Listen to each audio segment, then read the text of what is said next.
Uh, I'm Baby Crayzo. I'm saying this jokingly, but my homies know what I mean. I'm the King Griffey Jr. This shit.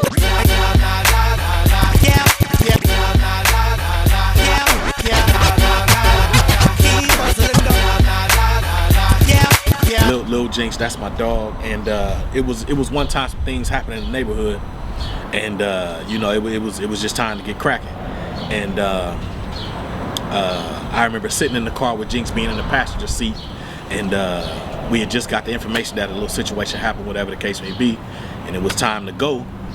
And I was getting ready to, you know what I'm saying, go, you know what I'm saying, lace my boots up, so to speak, and about to get out the car, and Jinx grabbed me by the arm, and he said, "Crayzo, why you always gotta go, homie?"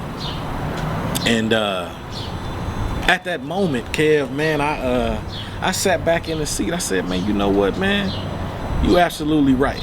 And that was also a moment for me where I realized as a man and my homeboy, without us saying it, because men don't always tell each other they love each other, but that was my homeboy letting me know that he loved me and he gave a fuck about me. So I definitely appreciated that, because at any given moment, although you go on a mission or put in some work and things of that nature, you can get locked up or you might not even come back. So, by him saying, "Crayzo, why you always gotta go," it kind of let me know, it's like, man, hey, unfortunately, it's these youngsters' turn.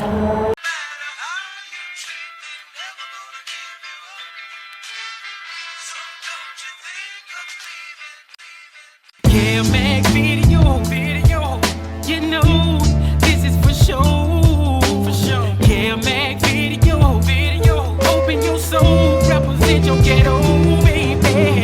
Yeah, Mac video, you know, this is for sure, Yeah, Mac video, open your soul, represent your ghetto, baby. For the dime moves and the lokes, for the 6-4s on spokes. Pops came home from prison one time, and all of a sudden he wanted to be a super disciplinarian, and that just wasn't gonna work. He hadn't been there in my life. There far as being a stable parent. I knew who he was, of course, but he came home trying to be a super disciplinarian, and at that point in time, I ran away from home.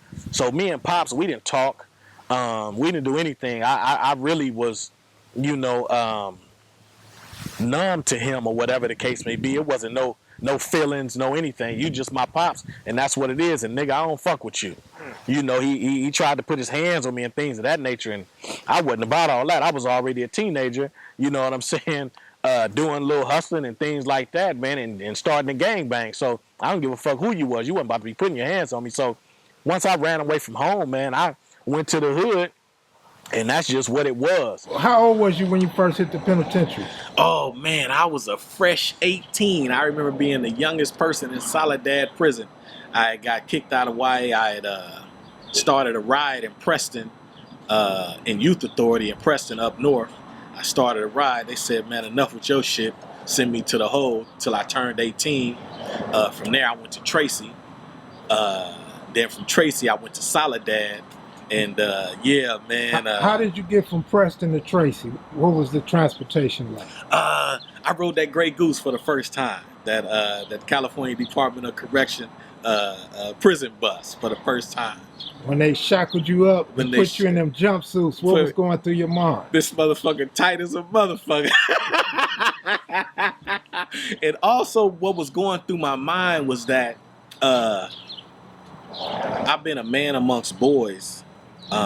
Far as my age group, but now it's about to be real life behind these walls, and I'm about to go to a place where all these quote unquote legendary factors of the LA street life, as well as other parts of California, and I'm gonna be around grown men, and it's no more games. When you hit the yard, did you see some of your homeboys or allies? Oh yeah, absolutely. You absolutely. Connect with them right away? Yeah, absolutely. Well, when when you first go to the prisons, walk us through it. Yeah. When you first go to the prisons, they put you in the hole first. You know what I'm saying? So I was in the hole, and then from the hole, people sending kites. Where you from? Who you got people's here? Whatever the case may be. Big homies sending you care packages and things of that nature. And I ran into a lot of people I had already been gelling with. and knew from the streets and things of that nature, as well as meeting people in there. So, you know, like I said, I was a youngster, so people was pretty much looking out for me, you know what I'm saying? And then, especially back at that time, Crip was Crip, you know, even though you had the set tripping, you know what I'm saying? But if they seen another young Crip who was, you know, especially his reputation was intact and things of that nature, they looked out for you, you know what I'm saying? So I was pretty much looked out for when I first got in there. What level yard did you go to first? I've never been on no yard but a 3 yard. I've never been on level 1, never been on level 2, never made it to the 4 yard. I've been all level 3s, all cell living, with the exception of the last 6 weeks when I got paroled. I did 6 weeks in Corcoran, and that was a dorm living, but everything been cell living and barbed wire fences, man. Did shit get any more real when you first seen the gun tower? Hey, man, when I seen that gun tower for the first time and that man had that Mini 14 up there and I'm looking up now, man, and I can remember and he looking down at me like, boy, you do anything, I'm going to kill your black ass. Yeah, you know, so not only did you have to watch your back as far as other inmates, other races and things of that nature, you know, you might defend yourself against your fellow inmate or win that battle, whatever the case would be, but you got this guy up in the tower with this assault rifle that can blow your head off. So, you know, it's definitely real life and definitely something I don't wish on other people. When you walk onto the yard, explain to the people how you find out where your homies and allies are. When you first walk out on there in that yard, man, you know you new to the prison and everybody else know you new to the prison because it's all eyes on you. I can recall the first time I went out to Tracy's yard, and it's similar to Soledad's yard. You looking at all the barbed wire, the fences, and the shit opening electronically and things of that nature. And it's like everybody stop what they doing to see who the new people are and where they from and if they any homeboys or any enemies and things of that nature. And especially back then when I first went to prison, everybody still was able to like kind of have their colors, so to speak. So I immediately knew where the Bloods was. I immediately knew where the Crips was because it was a sea of red and a sea of blue. What car does the Raymonds go in? The Raymonds ride with the with West Side, of course, with the neighborhood, the O's. But the Raymonds are not neighborhoods and the Raymonds are not O's. The Raymonds are not rolling 100s, although those are our allies and things of that nature. And y'all get along with East Coast? Yeah. What about Faux Deuce and Faux Trey? Yeah. We get along Faux Deuce, Faux Trey, East Coast. We don't really have issues or too many issues with any gangs on the east side for that matter. So you could be in a car and still be cool with... Excuse me. The dogs. At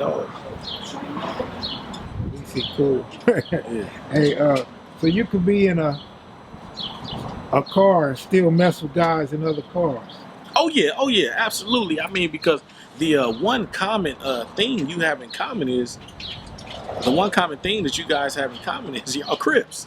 So you know what I'm saying. You speak the same language, you know, and long as it's not no issues or nothing personal or whatever, you know what I'm saying. Because at the end of the day, you have two common factors. Not only do you have the same gang alliance, but you black.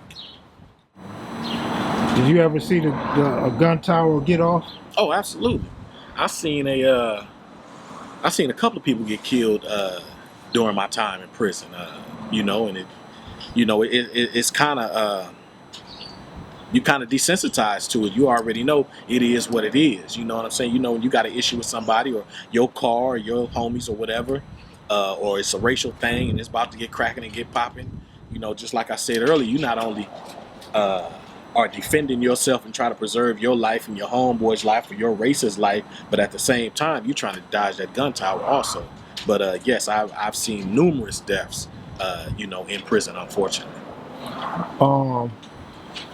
Was it black on black, brown on brown, or black on brown? Oh, everything.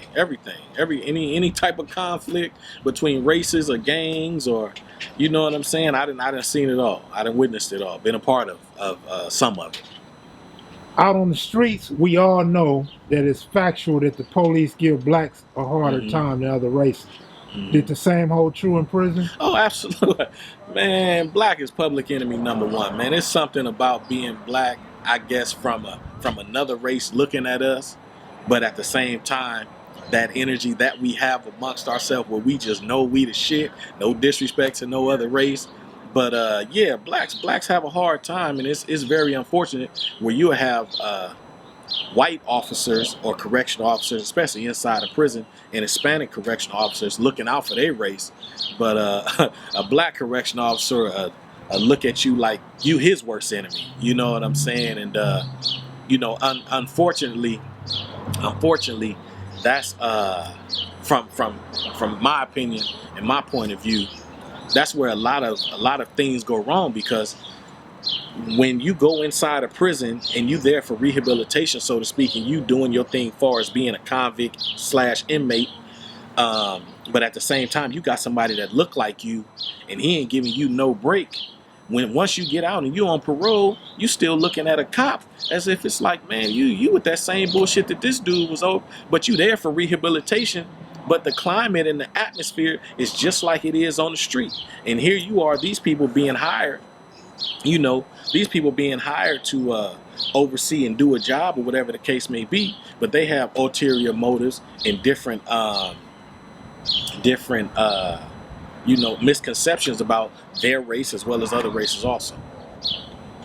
I take it you seen weapons while you was locked up? Oh, absolutely. Seen weapons, made weapons. And you say the other races get more leniency or preferential treatment from correctional officers, right? Man, Kev, man, I remember being in a situation in one prison. I won't name the prison or the yard, but it was racial. And once everybody got down, you know, pepper spray, being Mason, things of that nature, we looking around. I'm looking at knives that I've had and homies done had, and we looking around. These motherfuckers got shit out of people's kitchen, and I ain't talking about the prison kitchen. You already knew where I was going. Yeah, this shit come straight out of somebody's. This shit then came from online. They got real, actual knives. You know what I'm saying? You like, God damn, we really up against it as black folks. You know, I can attest to not only that, but even the tattoo guns. Oh yeah, man. Listen, man. They got the real tattoo guns. You know, unfortunately, you know, a lot of times you're not able to get tattooed by certain whites or certain Hispanics, you know, because of the prison politics. But you know, but if one of the homies that tattoo is cool with another race or whatever, you can get that same hookup. Of course, it's gonna cost you a little bit more money, but you look at some of the artwork and you be like, man, where the fuck they get all that from? You know what I'm saying? So, but at the same time, the COs in there, they human too, yeah. You know, and at the same time, and they making that money. I was just about to say that they making that money, and I believe in capitalism, so I can't blame them. At some point, you was locked up with your dad. Is that right? Yeah. I was. Unfortunately. What was that like? Well, before I even ran into my dad in prison, I was staying with my grandmother, you know, and I was just starting to, you know, get acclimated with the streets and things of that nature, or kind of was being ready to go that route, you know what I'm saying? But my grandmother was such a great woman that, you know what I'm saying, I really didn't never want to let her down. You know, and then fast forward a couple of years, 1996, I was in North Kern State Prison on the reception yard, and one day I going through medical in transition, I see somebody, you know, call me by my family name, and I looked, and there was my pops, you know what I'm saying, and I just looked at him, you know what I'm saying. It was like, nigga, I don't fuck with you. You know what I'm saying? And he was like, man, I want you to come over there where I'm at, blah, blah, blah, blah, blah. And I wasn't feeling that at all. One day they called me to roll my stuff up and move. And I told the officer, man, I ain't moving nowhere. Fuck him. That ain't my daddy. You know what I'm saying? And that's just pretty much how our relationship was, you know, up until the time that 2005, and 6 and 7, when I got back in contact with him, and he had been in a bad car accident, and you know, had lost a lot of his motor skills and things of that nature. And I didn't even allow him to apologize to me. You know, I was talking to him on the phone through the jail cell, and I told him that I forgive him for everything. You know what I'm saying? One thing about life is you can't pick your parents. You know what I'm saying? You got the parents that God give you. You know what I'm saying? And be happy that those vessels were used to get you here.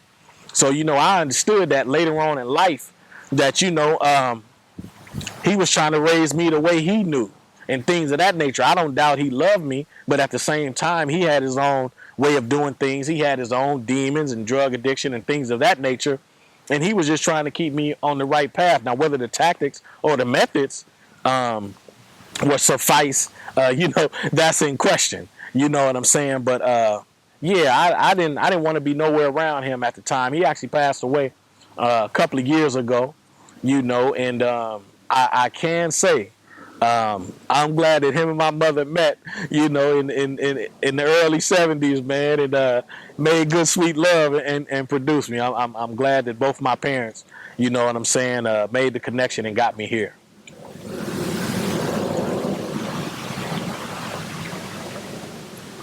Kev, you're supposed to be able to come with a question after that. No, what I was doing.